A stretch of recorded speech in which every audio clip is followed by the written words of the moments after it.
Welcome to Everywhere with CRE2, a new podcast produced by the Center for the Study of Race, Ethnicity, and Equity at Washington University in St. Louis. In each episode, we'll delve into path-breaking research, innovative learning opportunities, and strategic engagement to better understand how race and ethnicity are integral to the most complex and challenging issues of our present and past. I'm William Akery with CRE2, and I have the pleasure of introducing the guest who will lead the conversation today. Adrienne Davis, the William M. Van Cleve Professor in the School of Law and Professor of Organizational Behavior and Leadership with the Olin Business School, as well as the founding director of the Center for the Study of Race, Ethnicity, and Equity, and Professor Rebecca Wanzo, Professor and Chair of the Department of Women, Gender, and Sexuality Studies at Washington University, Affiliate Professor of American Culture Studies, and the award-winning author of the recent book, The Content of Our Caricature, African American Comic Art and Political Belonging. We're so happy to have both of you leading this important conversation with us today. Thank you, Billy. It's a pleasure to be here. And it's always a pleasure to be in conversation with Adrienne Davis, one of my favorite interlocutors. So today we're going to try to break down all the controversy around critical race theory. So I think we were all surprised, and perhaps for different reasons, when in September of 2020, former President Trump signed an executive order forbidding federal agencies from having trainings that addressed white privilege or critical race theory. And I think some people were saying, well, what is critical race theory?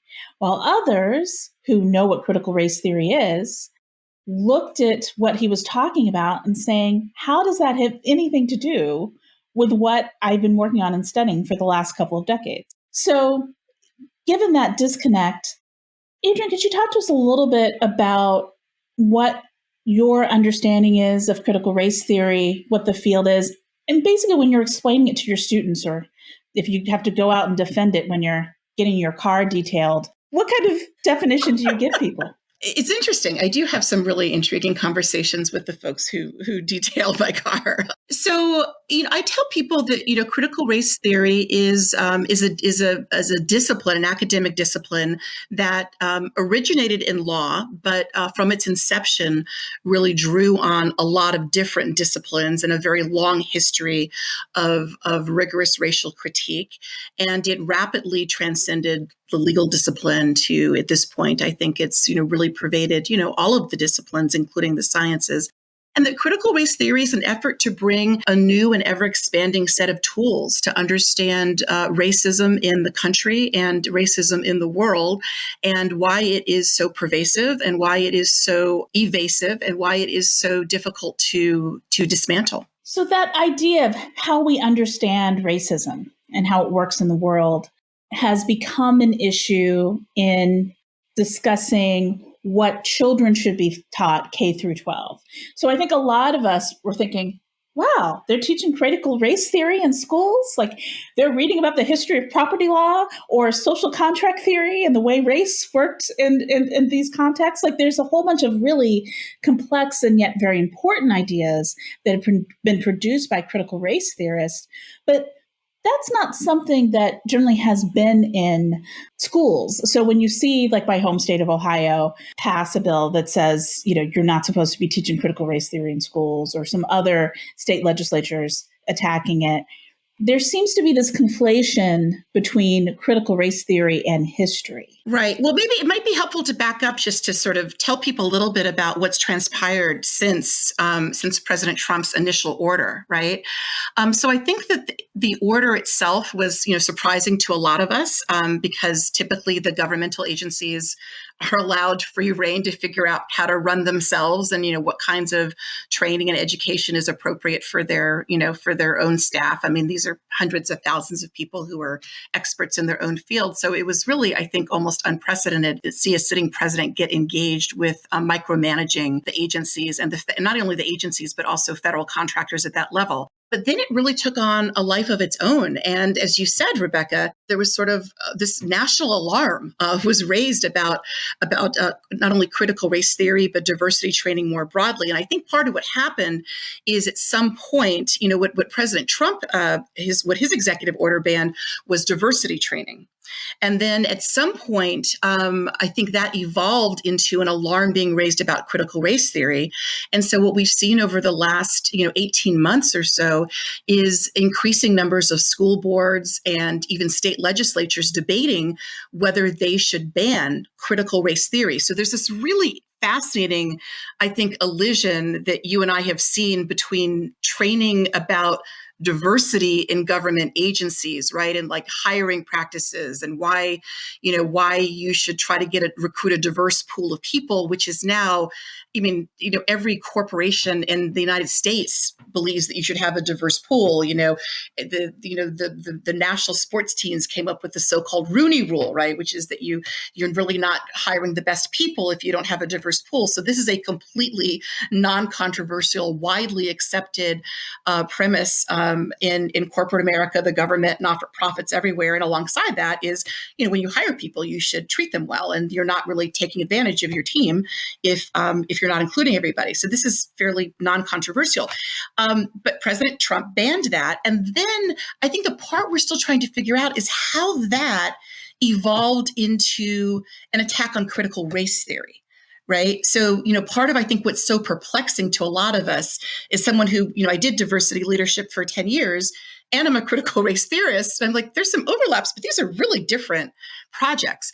So when the school boards and the state legislatures, surprising numbers of which are now have banned or are taking up bans against teaching critical race theory in schools, it's shocking, right? And it's shocking for a lot of reasons. It's shocking because in the United States, we don't typically ban ideas, and we haven't.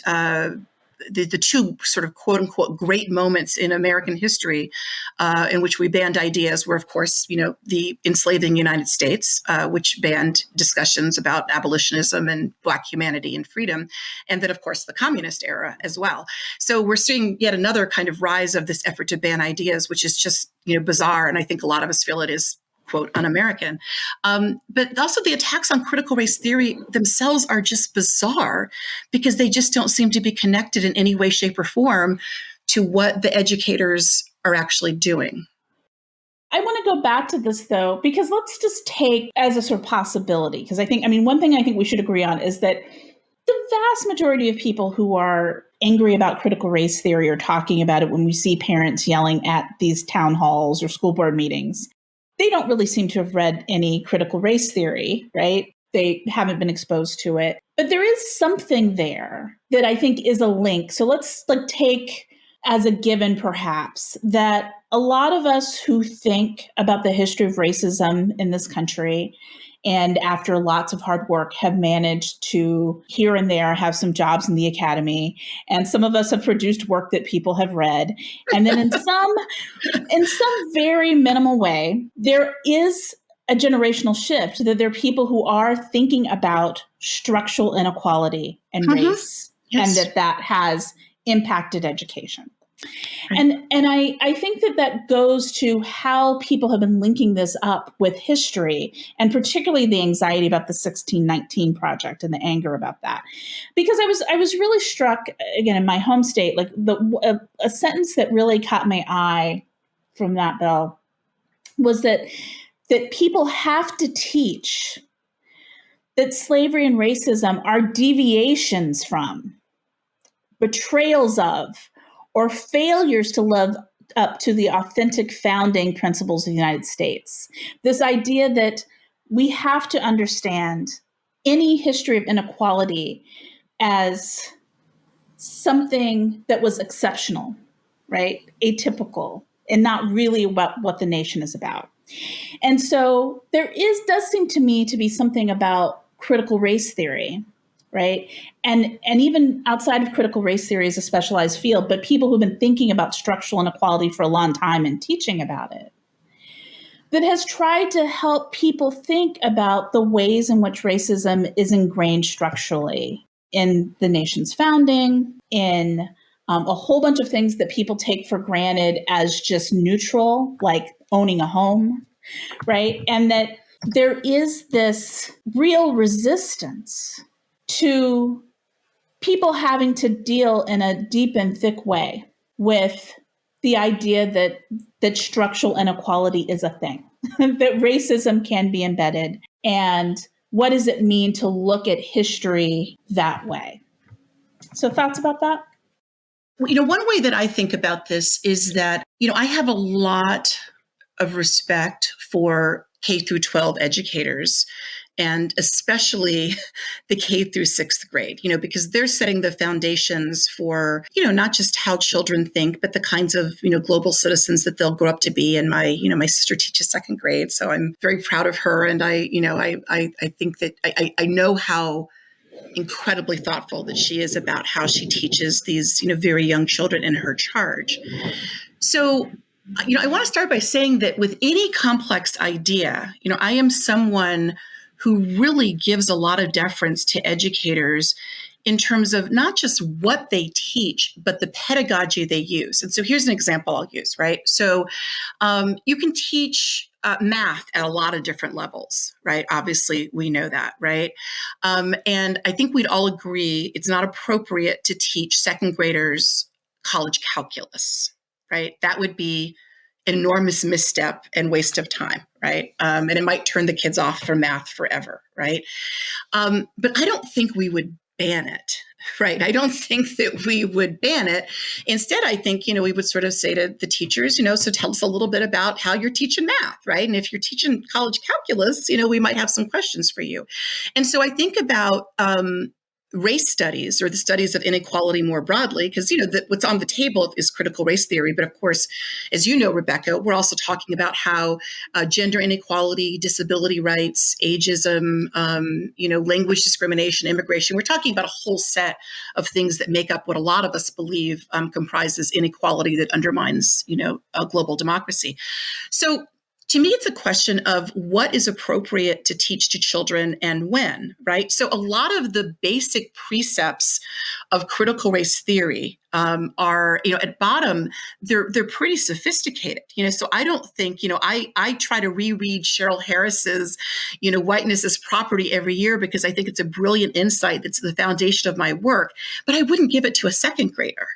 Right. And so I think that, part of what concerns me is that the attacks on critical race theory are also part and parcel of just broader, longstanding attacks on educators and public school teachers, especially. But we can talk about that another time. But I think that it's a more broad undermining of public education. But there are, to your point, let's take three basic precepts of critical race theory, right? So one, as you point out, is that racism is structural, right? In other words, it's not the product of a few bad apples who did bad things. Yes, there are bad apples who did bad things. But more importantly, I think good people found themselves deeply constrained to try to right bad things, which is why we're in the situation that we're in now, right? So it's not just that individuals were racist, but individuals built institutions and structures that promoted racism, that made it hard for quote unquote good people to dismantle racism. And that's why, despite a lot of good-hearted people, we are where we are now, centuries after slavery ended. Another basic precept is that part of why racism is so hard to tackle is because not all racism is intentional. A lot of people think racism, they think the KKK, the Klan, they think, burning crosses and white hoods and everything. But part of what critical race theory teaches us is, yes, we've got a lot of those folks, but more pervasively, what we have is all of us have unconscious biases. We all have unconscious biases about various things, and we learn them from our parents, we learn them from our schools, our churches, from society, from the media, et cetera. And the third one is about privilege. And I think you also mentioned this, Rebecca, that, we have subordination, we have oppression of people in the world. And the flip side of that is we also have privilege. So I'm someone who is, I don't have deep disabilities, right? So that means I just have a lot of privilege in terms of how I navigate the world. So those three things, right? That racism and inequity is structural, that we all have unconscious biases, and that we all enjoy various kinds of privileges. Those are three concepts in critical race theory that I think you and I would agree, those are things that could be shared with children. Right? Like those, it's a different way of engaging children to think about the history of the United States, to think about the society we live in, and most importantly, aspirationally, what is the society that we want to live in? Now, for you and me, like, I teach law students, you teach undergrads, and we've had really, I think, great conversations about how, I navigate law students differently than your undergrads. And you remember some of those great classes when I would actually come and talk to your students? And, I would talk to them like law students, and, I think I horrified them a little bit sometimes. But it was a good lesson to me, right? That you have to teach differently according to the level. So to me, the big question is, how are the educators sharing this information? And from everything that I'm seeing, they're doing it completely appropriately. Right. And, so I think it's completely fair for school boards to say to teachers, hey, can you share your lesson plans? You share lesson plans on math. Can you share lesson plans? And I'm pretty confident that they'd find in those lesson plans things that are really appropriate, that are pedagogically sound, that are deeply thought out. And if anything, I think we should be giving the school systems, and for that matter, also the independent and parochial schools, we should be making available to them more resources, right, that are really devoted to children, and how you bring